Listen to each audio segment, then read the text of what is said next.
with Sumter. For Sumter, they're pretty much on target with their current program of impact fees coupled with fuel taxes and the occasional public-private partnership with the developer.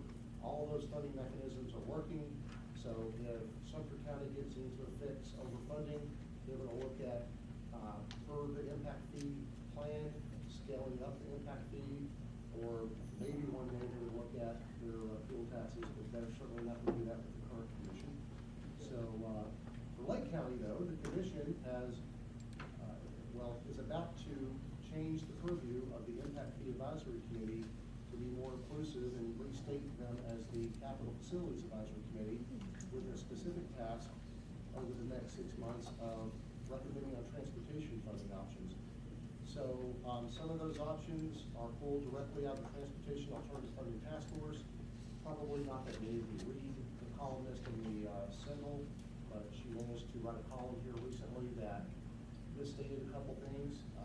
The task force was in 2008. This Impact Fee Advisory Committee is actually the group looking at it, not the task force.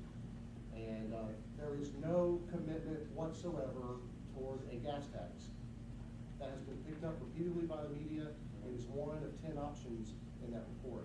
So there is no vote coming anytime soon by the County Commission on a gas tax. What I did want to communicate today, was this already handed out? Sue's going to pass this around, is in addition to what Lake County is doing locally and what Sumter County has already done, the issue is still there. No matter what political viewpoints are espoused, for whatever reason in the world of transportation, we've underfunded one of the simple roles of government to provide infrastructure. And unfortunately, with property values where they are, saying we're going to fund anything out of transportation from the general fund when you have not done so for the last decade is very problematic. So options are limited. First of all, at the local level for a county or city, you're limited statutorily to only a few things. And quite candidly for Lake County, as far as direct options, the second local option fuel tax is up to 5 cents. That's the only one left in the statutory box. There's some other options that are a little bit more creative about special districts and that kind of thing that can be examined, or reprioritizing your general fund and raising your millage rate. But realistically, it's not a good time to do that. Here is what's happening at the state level. There was a Revenue Study Advisory Committee, or there is one, that continues to work on vetting transportation funding options.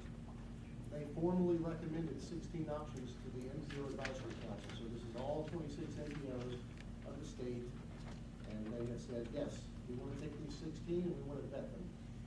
Of the 16, please take note of the kind of stuff we're talking about. They include a couple of different things. They include options that maybe exist, options that would need legislative change, options that apply at the state level, options that apply at the local level. Real quickly, fuel tax. So investigate raising of that fuel tax, and oh, what do you know? How about indexing it? So that's discussed and will be further vetted. Existing fees, should they be indexed? A vehicle sales tax. Right now, there's a cap on vehicle sales tax, but it's not. I know that none of the money goes into the Transportation Trust Fund. Next one, and this is a completely diverse one, right-of-way cost savings.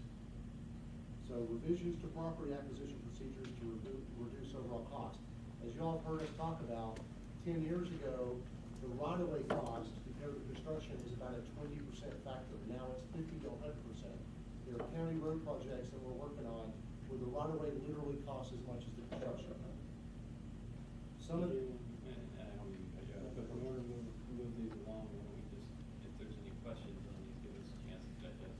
Sure. On the right-of-way one, though, that ties something that we talked about last month, is corridor preservation. That when you're paying business damages and removing buildings that maybe could be prevented, that's what we've actually talked about. Further restructuring of fees, sales tax on motor fuel is a whole different consumptive approach that has it says research replacing cents per gallon with a percentage tax including floor. That one definitely needs to be vetted. VMT, by the way, catching no leverage whatsoever, no traction at the federal level. The president does not like it. The Secretary of DOT said we're not moving forward with it at this time.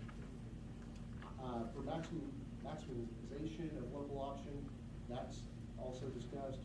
The mobility fee concept, and again, the problem with mobility fees is it is only applied at development.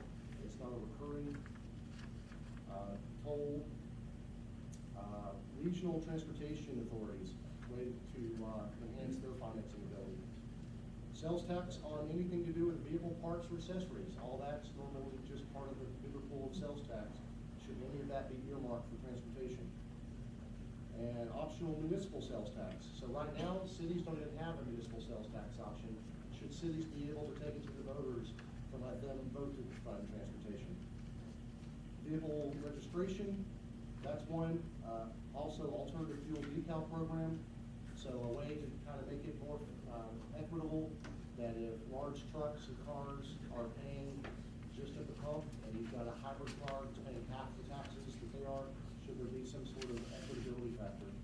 And then, of course, expanding tolling or expressway authority roles and all this. So those are the 16. Just wanted you all to be aware of them, because I'll be coming back intermittently with reports from the MPOAC on how these auctions are going. But I will tell you, with the people that are involved and the amount of work and attention that's going into this, I actually do expect something to come out of this eventually. It may not be anytime soon, but over the next year or so, I see something happening. So, any questions on that one? I want to hit my updates real quick.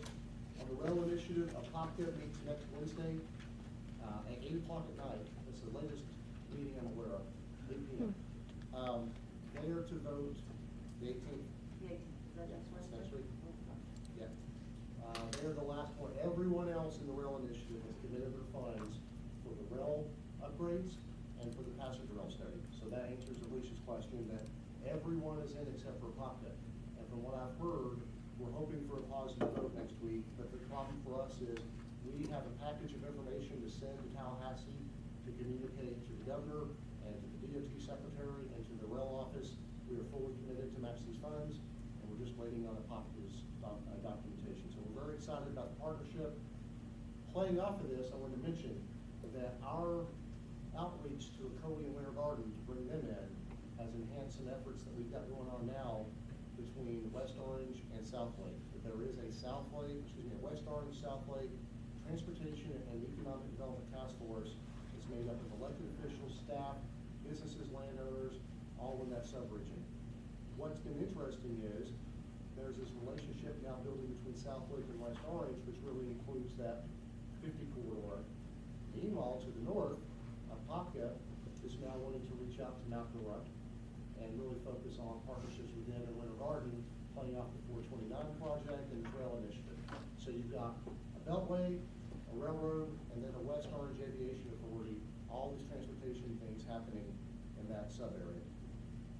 As far as the rail initiative, things are supposed to happen is we're supposed to get confirmation within the next month. The DOT is going to carry these rail funds forward, so $13.8 million that would be carried over into next year's budget. Ford Central will commence construction at some point in the next few months and start drawing down those funds on a reimbursement basis. And the passenger rail study is still supposed to kick off in this new budget year for DOT after July 1st. I know that as long as Governor Scott has frozen the Sunrail contracts, that has not helped expedite it, but talking to George Levitt, we're still on track to kick off those studies. So any questions on rail? Yes, ma'am. Pete is in Tallahassee right now talking to the district secretary to make sure with some other rail people to make sure that that money gets preserved, so that's a good thing. Yeah, that would be a serious hit. That money be taken away, so. That's the rail initiative as far as Lake Orange. I'm gonna hit some rail in Sumter County in just a minute. And then Wakava, I talked about that a little bit earlier, but I just want to emphasize, you heard me say earlier, the official request that we want the PD&E to kick off this upcoming year for the trail so that we can match up the planning efforts of the trail with what's already been done with the roadway. And we want to also advance the design of the trail as soon as we get deep enough into the study to be able to move into preliminary design. Anything within the right-of-way purchase for the Wakava Parkway, we're asking for that design to occur as possible. So really trying to maintain that coordination. And then finally, freight goods and cargo movement. The reason I've broken this out between rail freight and trucking freight of goods and cargo through Leesburg Airport and the Umatilla Municipal Airport. I mentioned earlier that I want this to not just be a transportation analysis. The problem is I don't have enough money, especially if I put $40,000 into TMS, to do this study all by myself. We're going to need participation from the two counties. I do see this as beyond just planning. I see it as an economic development initiative. But we're also looking for some assistance from DOT that because of the way we're trying to structure the scope to be a little bit more encompassing, and the fact that we also have interest from Calamarian's TPO, that maybe DOT could see a justification in putting some money into it. But here's the premise. As economic development, as that being the context, we want to basically say that Lake and Sumter is at the center point of a state that is the gateway to South America and Central America, that any analysis that we do of freight goods and cargo, we should be looking at ourselves as the center of the Western Hemisphere. And from there, then we let our planning happen. That if we know the Panama Canal widening is imminent, and Miami is doing billions of dollars in improvements to their port, including a tunnel and a dredging and an intermodal center tied between the port and the airport and their transit. And you've got Citrus County talking about a new port, and you've got all these other ports now scrambling around Florida to try to compete with Houston, Galveston, and Savannah, and these other ports like Norfolk. I don't think that we should limit ourselves in looking out and making sure that we approach it from the big picture. However, that's the macro. The micro in the scope is some of you have specific sites that should be part of this analysis of how air for Leesburg, or freight by rail for Sumter County and Lake County on the short line, and how trucking through our area, whether it be I-75, Turnpike, US 27, or any of our other arterials, what opportunities exist. And so for Sumter County, we know that the Martin is a huge one that we can look at the micro level. We know that Mineola Interchange is one that we can look at, the Mount Dora Employment Center, what's happening around Leesburg's airport and Umatillas, and whoever else, Groveland has expressed interest around their interchange. What do we need to include that's specific to your jurisdictions to make sure we capture it? The Free Village into Dairies, the Eustis Industrial Park. We want to make sure that the first half is to inventory what we've got and start analyzing. But what's happening not just in our region, but outside our region, even outside our state, that we can capitalize on. And how does that play into these niches that are trying to be built? That if Leesburg's trying to get into aerospace, and Tiberias is going to have a freight village, and Sumter County is going to have an inland port, what's Lady Lake? Is there anything we can do for Lady Lake? Is there anything that we can do, for Bushnell? Is there any, we need to hear from everybody individually if there's something that we can do in the scope. Because between now and sometime in this upcoming year, the scope will be final, we'll get the funding together, and we'll kick it off. And it probably will have to be funded over 2 budget years for us to get it fully funded. But I'm taking this one very seriously because I think a lot of people are interested in anything we do for job creation. So any feedback on that one? I want to keep this group in the loop on that one because your elected officials sure seem interested in that one, especially Bob Gilman. There's a lot of things. All right, that's